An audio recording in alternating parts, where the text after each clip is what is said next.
I'm going to kick us off with goal 1. So igniting passion, fueling dreams, right? And creating a personal pathway for all of our students. So you just heard from Harleen. Obviously, one of our goals is in numeracy in mathematics. And so Harleen did an excellent job of outlining where we are K-5 with the work that's going on.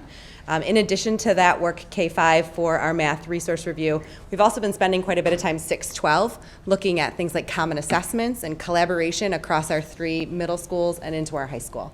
So there's been great work of her bringing those teams together while also maintaining this pilot team. So a lot of work happening in mathematics. She already gave you the next steps for math. In literacy, you heard quite a bit about that at our study session tonight. So we laid this out well for ourselves. We let them do all the talking. But for literacy, just to highlight here at the board table, our Fonteson benchmark assessment system, which is what replaced DRA, has provided us with a really incredible amount of data this year. It's teacher-driven. It's done one-on-one with a teacher and a student in a classroom. It allows our teachers to really have ownership of what that data looks like and to frame pathways for our students for them to progress in literacy. We're very proud of that work. They've just finished their second round of assessments. It happens 3 times a year. So that gives us data on that student growth, and we're looking forward to analyzing that with our teachers and using that data to inform instruction. Liza also outlined the writing work that's going on with a common rubric for writing, K-5, and then a different but common rubric for 6-8 as well. In addition to literacy, and before I let David go into talking about technology, 2 other pieces that we don't have slides for but are very important to bring to the table here is our work that we continue to focus on in equity and inclusion. And Learning Services continues to partner deeply with the work that we're doing with our Master Champions class that's happening this year, as well as our continued work with restorative practices and our Institute for Healing Racism.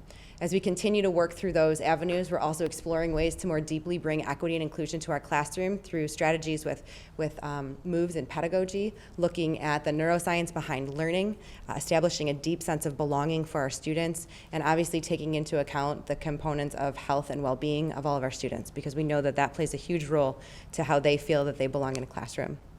And then finally, one of our other goals is teacher leadership. And I believe that was fully put on display just a few moments ago. When we look at the work that Harleen Singh has taken on, when we look at the work that Liza Lauder brought to the table in our study session, when we listen to Noelle Collis when she comes to BIC to talk about science, Kristen Vigier in social studies, when we look at our 3 IB teacher leaders, our GERT teachers who are here every other Friday learning how to lead professional adult learning in their own buildings, it's incredible. It's incredible what's happening around teacher leadership, and I couldn't be more proud of where we are at this mid-year term. And with that, turn it over to David. It's like speed talking with Christine, isn't it? Let me get to my slides. So mine's on the DCI. My focus is on an update on the DCI, which is the Digital Competency Index. If you recall, a number of years ago, we started on a process or a journey to assess and evaluate our systems and how we supported tech integration both inside and outside of the classroom. In particular, we focused on what would be our opportunity and performance gaps around that tech integration.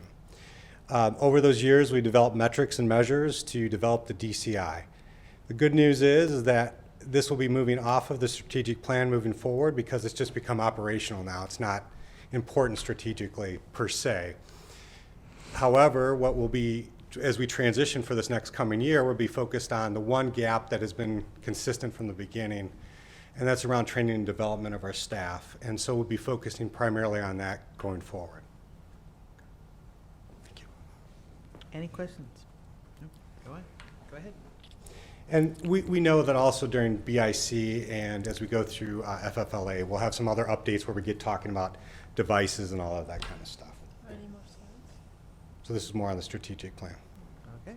Right? Okay, so I'm goal 2. And the one thing that I'm going to talk to you about tonight is how I feel when I hear that someone had a negative service experience in our district. That's about how I feel. We got to frame this. So I've already spoken with you a lot about our service standards work that we've undertaken this year in the district. There will be ongoing work for us. Service standards and service systems are intentional, strategic, and engineered, and we are working to establish ours as well as start that work across the district in multiple layers in multiple departments. We did determine this year that Bloomfield Hills Schools is committed to providing a safe, caring, and resourceful service experience. So our 3 service standards that we value most is safe, caring, and resourceful, and they are in that order to help staff prioritize those in their daily work and in their interactions with others. When we talk about creating service systems, we're actually mapping and identifying service moments, touch points, pain points, if you will, points of benefit to those that we serve, and we're trying to map those out in really pretty yellow, green, and red dots. So a green dot would be a positive service experience, yellow, maybe not so much, and red is an oh no, uh-oh, back to this is red, and so that's where we need to attack first. And so I'm working with many different departments across the district in this work. So far it is really going well. People are open to the process. We're having really rich dialogue about the service that we're providing, not just to our external stakeholder groups, but to one another, from department to department within the district. There's a lot of interactions that are happening that might not be as streamlined as we'd like them to be, and might have some of those red dots in there, so we're cleaning that up. And ultimately, we're asking where we're promising service versus where we're actually delivering it. And then the last thing that I'll lead you with is this farm on the spot. I wasn't going to include this, but we had a really fun experience at West Hills and a super fun experience at Conant.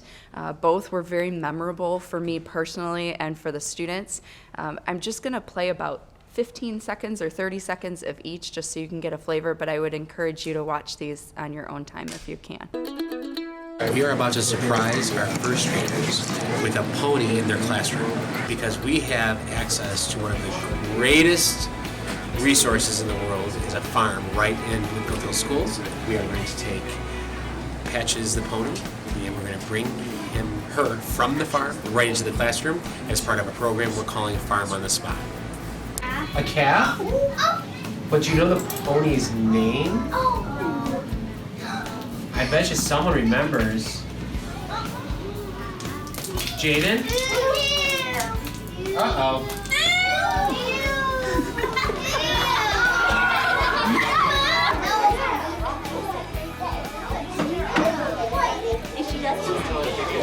So in this instance, the students were able to ask really great questions about the pony and about everything from her mane to why is she so little. So they were able to, it really sparked that curiosity, and then they were able to ask those questions directly with an expert from the farm and with the pony right there, so they could touch her and they could see her. So that was very exciting.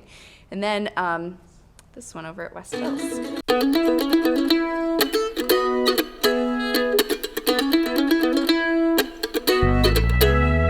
Cinnamon, you said had cinnamon in?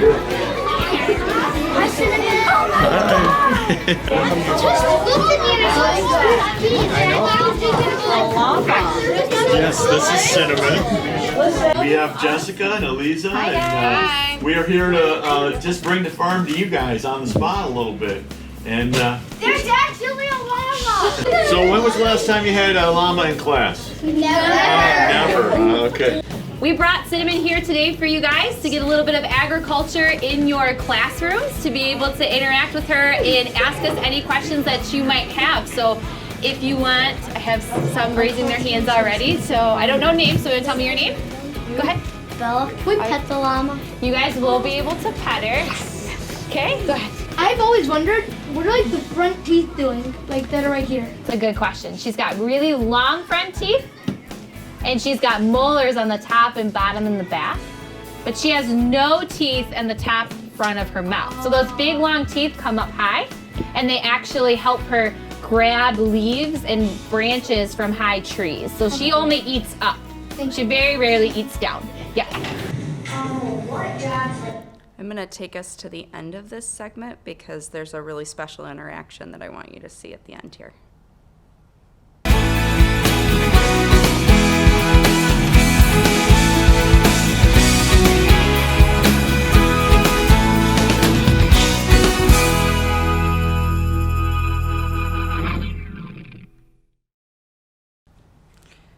So you can see the students really lit up, and putting an animal in the classroom, it invited them to ask any question, no matter how big or small, about the animal's hoofs, about their wool versus fur versus hair versus, what is that thing growing all over its body. So very cool. And the next segment that you'll see, Dr. Glass helped bring Cinnamon to Wing Lake today and read a llama book to the students of Wing Lake, and then the llama came in, and it was very magical. So that'll be the third segment, and then we'll be at East Hills at some point. Can't spoil it, and certainly at BH.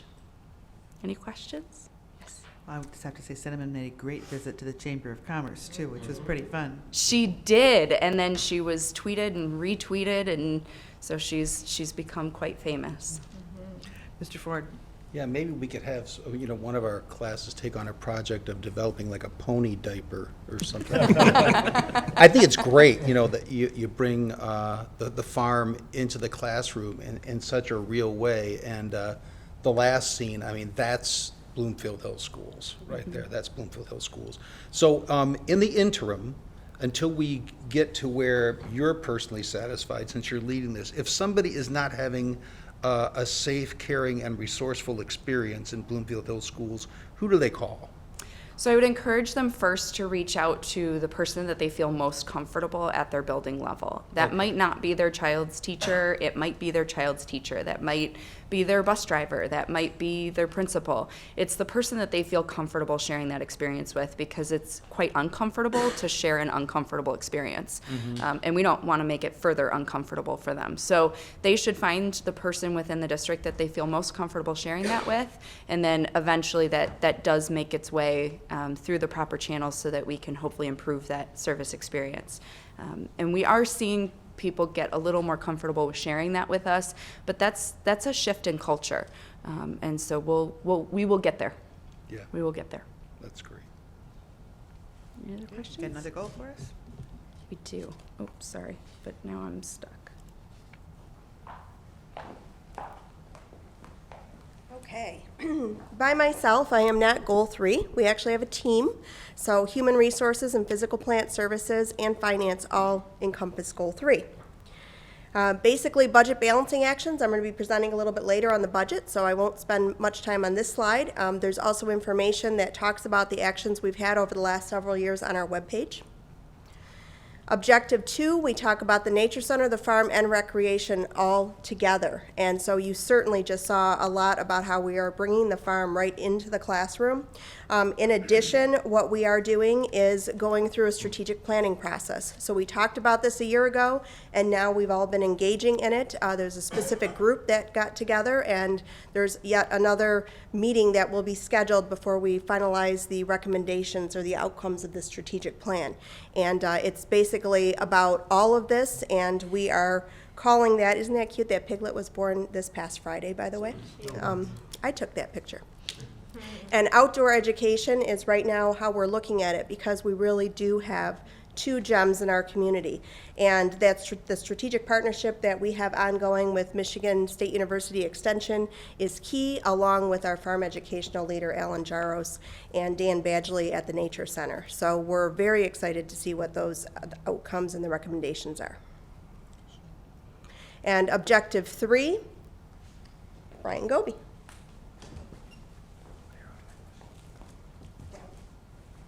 Good evening. Good evening. So we've been over this slide before, with the exception of the very bottom bullet. So I'm going to jump right down to that, and that's the replacement of our sinking fund, that vote will take place in May. Thank you for approving the roofing repair bids tonight. Today we did open about $1.5 million worth of some additional summer work that will begin post-bid interviews tomorrow. That was based on a budget about 1.7, so we got really good turnout. We got really good numbers. I think the highlight of that is almost all of our parking lots get touched, the new parking lot at the high school and the improvement to the crosswalk at the high school. And just a reminder that there'll be no rate increase for that replacement sinking fund, and thank you to all the taxpayers, which includes myself and all of you, of course. Any questions? Well, thank you to all of you for bringing the ideas on the strategic plan update to us.